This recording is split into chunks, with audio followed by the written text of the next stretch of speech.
Hi, welcome to Grey Horse Yoga. I'm Gina. So I've had some requests for some stretches to help tightness and tension in the lower back.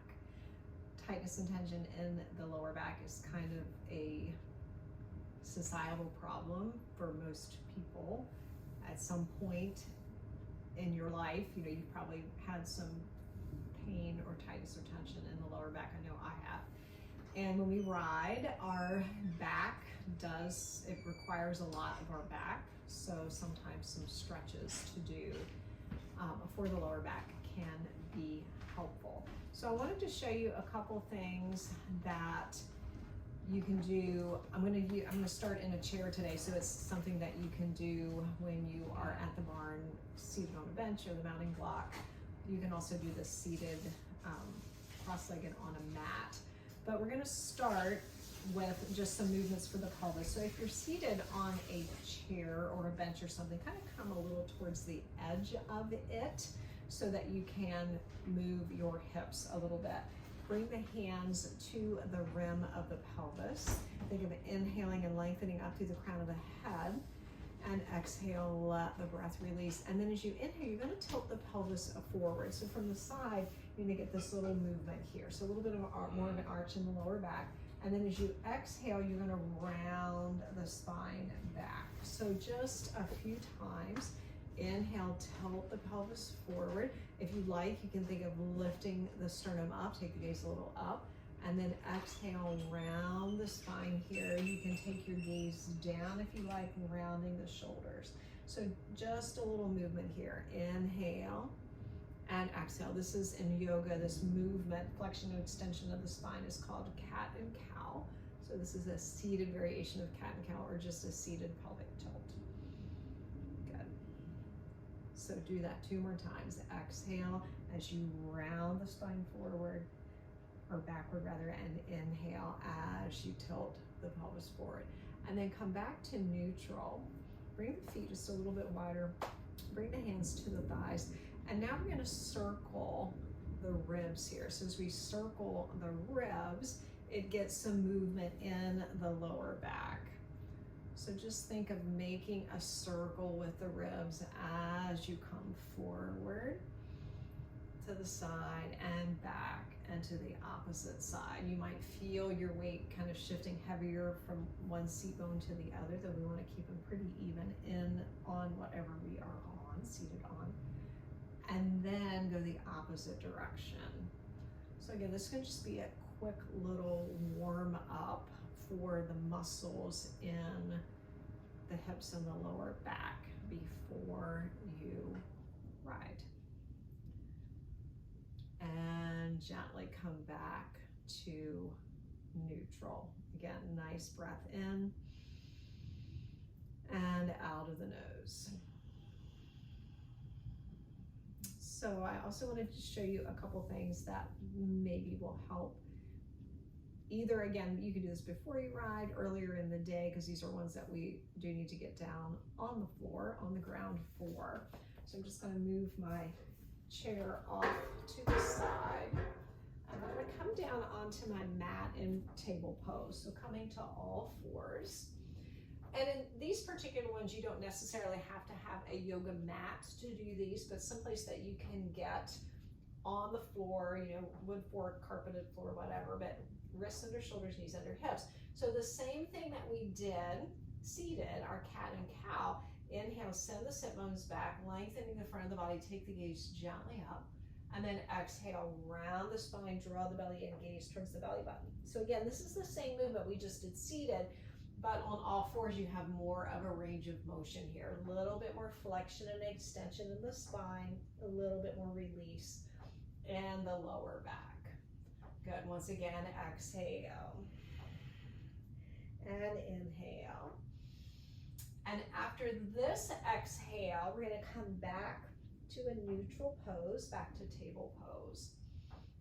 And then another great release for the lower back is a child pose. So from this position, we're going to exhale, round the spine, and fold the hips back towards the heels. Let the forearms come down to the mat. Let the forehead come to the mat. Now, if your forehead doesn't come all the way down, if you have something like a yoga block or a stack of books or even a firm pillow or cushion, you can let your forehead rest there. You can also make fists with your hands, stack them up on top, and let your head rest on your hands. But this is a really good stretch for this lower back lumbar region here. Inhale and exhale. Though if you do feel pressure in the knees, alternative, if you have a blanket or cushion, you can place that over the calves so that when you sit back, it gives you a little bit more support if you're feeling some pressure in the knees. Inhaling and exhaling. And again, you can make this support as much as you want. You can have another cushion in there, lifting yourself up a little higher. But just breathe into the back of the body, inhaling and exhaling. And then pressing into the hands, inhale, come back again to your table pose. So another variation of that child pose, Balasana, is a wide knee child pose. So this time I'm going to bring my big toes together, walk the knees all the way to the edges of my mat, or if you're not using a mat, just bring them wide, about 2.5 feet apart, 2.5 feet apart. Walk the fingertips towards the edges, kind of lining them up with the knees. Shift your hips again back towards the heels. Let the forehead come down to the ground, to your mat, or again, use that block or a stack of books, or again, you can make a stack with the hands. Let the head rest on the hands. But again, deeper stretch and release for the lumbar spine here. Inhale and exhale. Good, another breath. Inhale and exhale. And then pressing into the hands. Inhale, come up to table pose. Bring the knees again under the hips and the wrist underneath the shoulders. So one little movement we're going to add in here, because a lot of times we have tension in the lower back because we don't have core strength to have the abdominal muscles and core support the lower back. So good way to work on core strength is with plank pose, upper push-up position. So from table pose, wrist under shoulders, knees under hips, extend the right leg back, press through the heel, bring the left leg back to meet the right, come into that upper push-up position. So you don't want to let the hips sag. If you really are having tension in the lower back, just drop your knees down to the mat, but keep that lower belly drawing in and up, engaging those core muscles. You don't have to have the knees lifted to do that. If it's comfortable for you to lift the legs, keep those legs lifted. Again, think of drawing that lower belly in and up so the hips don't sag down. Think of pressing the mat away. Inhale and exhale. And then release the knees to the floor. Cross the feet and ankles behind you, and then just sit back onto your seat. And we're going to come down to our back. So come to the end of your mat if you're on a mat. Make sure you have space behind you to come all the way down, hands behind the thighs. Nice deep inhale, lengthen up. As you exhale, round the spine and slowly lower down. And again, if your back is bothering you, we traditionally just kind of hold onto the thighs, but if you need to help your back down, bring your hands down, lower yourself down to your elbows, and then bring yourself all the way down. Keep the knees bent, feet to the mat. Inhaling and exhaling. And then picking the feet up off the floor. Take hold of the tops of the knees with the hands so your arms are straight. And you should feel just a gentle curve in the lower back, the lumbar spine away from the mat. See if you can, almost like a little egg-shaped curve of the lower back away from the mat. Inhaling and exhaling. And then as you exhale, bend the elbows, draw the knees a little closer to you till you feel that lower back just gently flatten to the mat. That little curve goes away. And then we're going to once again inhale, straighten the arms, push the knees away, find that little curve once again. So that's the same movement. This is our little pelvic tilt here. This is the most supported variation lying on the mat.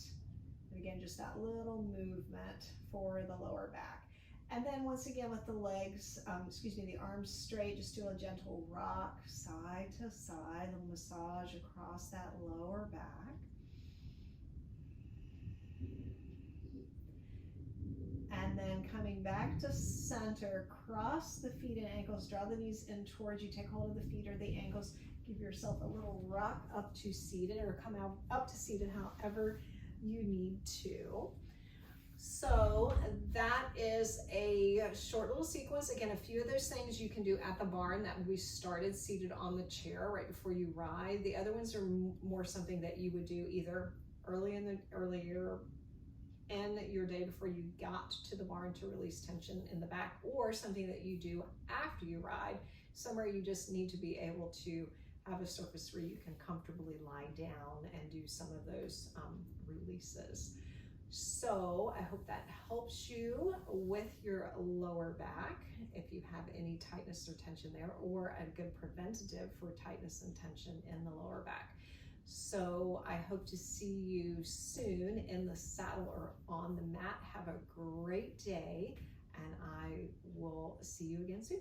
Bye-bye.